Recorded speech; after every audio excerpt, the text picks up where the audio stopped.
Տևական ժամանակ է Նիկոլի ռեժիմը եւ նրան սպասարկող գործակալական ցանցը լուրեր է տարածում կամ պնդում է, որ հայ-հեղափոխական դաշնակցությունը ցանկանում է զիջել Հայաստանի ինքնիշխանությունը եւ Հայաստանը մաս դարձնել միութենական պետության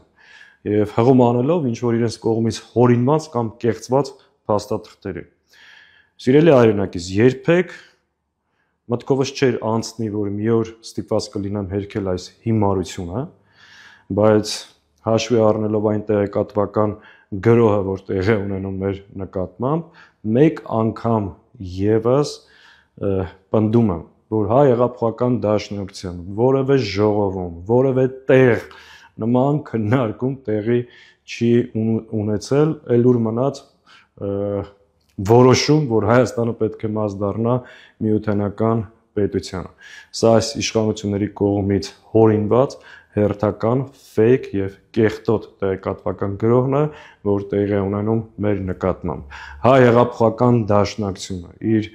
պատմության, կենսագրության 135 տարիների ընթացքում պայքարել է բացառապես հայ ժողովրդի շահերի եւ իրավունքների համար, անկախ պետականության համար եւ այդ պետականության համար մշտապես գնացել է զոհողությունների։